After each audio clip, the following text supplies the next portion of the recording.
Good morning, YouTube. I want you to imagine that Greta Thunberg becomes bored, switches on a computer, visits YouTube and searches her own name. And by the mysteries of the YouTube algorithm running the search engine, she stumbles across this. To Greta Thunberg, from an old, new age hillbilly. G'day, Greta. How are you going? I've been paying attention to your campaign ever since I first heard of it on the radio, read of it in New Scientist magazine, saw it on YouTube, and I've been very, very pleasantly surprised with the progress of your campaign. And as surprising and as pleasant as it's been to watch the progress of your campaign, Greta, I must say that your appearance on the scene has long been awaited. I am the fool on the hill, you see. No lies there, I'm not being cute. Every society needs its fool on the hill, otherwise the Beatles would never have sung of the roll. And around these parts, my front doorstep is what they call vertically superior to everybody else's rooftop for at least 15 kilometres in every direction. So yeah, I am the fool on the hill. And your arrival on the scene has long been awaited, Greta.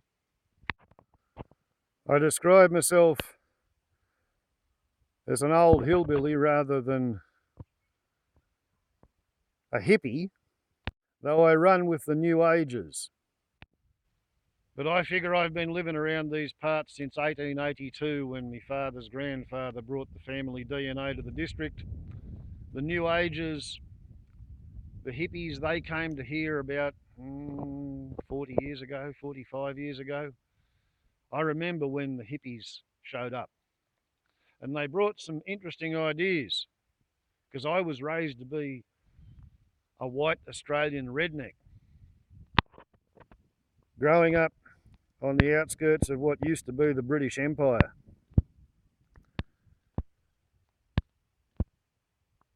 People my age get accused of being baby boomers, but we're not. The baby boomers were born in the 10 years and 9 months after the end of the Second World War.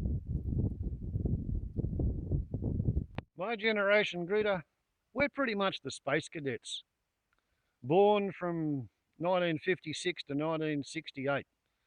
From the time England and France lost their last imperial aspirations when they attempted to invade Egypt to seize the Suez Canal with secret help from Israel, and America stopped it. That was when imperialism really actually kind of died. Until 1968, when the Viet Cong attacked American outposts all over South Vietnam, and we were rewarded with the sight of American Marines trying to shoot their way back into the US Embassy in Saigon, and the Saigon Chief of Police executing people by shooting them in the head with a revolver on TV. So that's the 12 years of the Space Cadets. We grew up with Mercury and Gemini when we were in primary school. We watched Neil Armstrong, Fluffy's Lines on black and white TV here in Australia. And then we watched as America lost to the ghost of Ho Chi Minh, as the cost of losing in Vietnam kicked Uncle Spam off the moon. No Americans have been there since 1973. And then Israel had a war with all the surrounding Arab nations, and they were winning with American weapons and American intelligence. And suddenly King Saud declared an oil embargo on America, and Israel halted their advances. And the entire oil-fueled industrial world was stunned. OPEC had defeated America. The American president scrambled to go and grovel at the feet of King Sword. The American dollar had been decoupled from the gold standard. So with America being bankrupt, nobody wanted American dollars. The US economy was in freefall until Nixon went and talked to Saudi Arabia. And in 1973, Nixon effectively pimped the Pentagon out to fight for OPEC as mercenaries, making war on whomsoever King Sword declares the enemy to be. America undertook to provide for the military security of every oil field in OPEC, and OPEC agreed to pay in American dollars, so-called petrodollars, generated by OPEC agreeing to only sell oil for US dollars, thereby generating an artificial false value for the US greenback, because no other country in the world could buy OPEC oil unless they could acquire a source of greenbacks. And since then, where has America fought? Somalia, Yemen, Iraq. Iraq used to be an American ally until they started offering to sell oil for rubles. Libya agreed to give up its nukes until they started selling oil for rubles. Afghanistan, Osama bin Laden was on the front cover of Time as an American ally back in the 1980s, twice. Hero of the American people, brought his own money and his own guns and his own followers to fight against communism. But then he became a rebellious Arabian princeling. And King Sword said, "You've got to go and get him," and the pentagonal hemorrhoids went to go and get him. And for a while there, all over the world, everybody started paying attention to fuel efficiency and reducing their consumption of refined fossil fuels. It isn't as if we were unaware of the prospect of anthropogenic global warming. President Eisenhower, had funded research into greenhouse effect. When I was in high school, President Jimmy Carter put solar panels onto the White House. And at about that point, the fossil fuel lobby got involved, and the Americans elected prissy dunce Ronald Reagan Zap. And Ronnie Reagan, first he pulled the solar panels down off the roof of the White House because that was greenieism, and that was un-American. And he had a war on drugs because people who were into environmental activist causes might like to smoke pot. And then somebody took Ronald Reagan to visit Cheyenne Mountain, and he had a look at what NORAD was going to do in the event of a Soviet missile strike over the North Pole. And when he realized that mutually assured destruction means they don't actually have any plans or ability to prevent the other side launching and landing a nuclear strike, Ronnie Reagan funded Star Wars, an idea which had been sold to him by a pair of science fiction writers. And at about that point, I was just finishing general nursing training, and I couldn't see any reason why they weren't going to go to war, NATO and the Warsaw Pact. So I went and got a job working at a little 25-bed hospital in a town of 600 people, and I prepared to live through the aftermath of NATO and Warsaw Pact having a three-wave spasmic nuclear war. All I knew at that time was that there was nothing I could do to convince them all to wake up tomorrow morning and become vegetarians and pacifists and devote themselves to caring for the environment. That was not on their agenda. They wanted to choose to do other things entirely. So I went and developed the skills and put myself in a location where I might be able to, I don't know, sew up a cut, catch a baby, set a broken leg, and swap those skills for a bag of potatoes because I'm not much of a farmer. Okay, now let's just look back on that. Here we sit in 2019.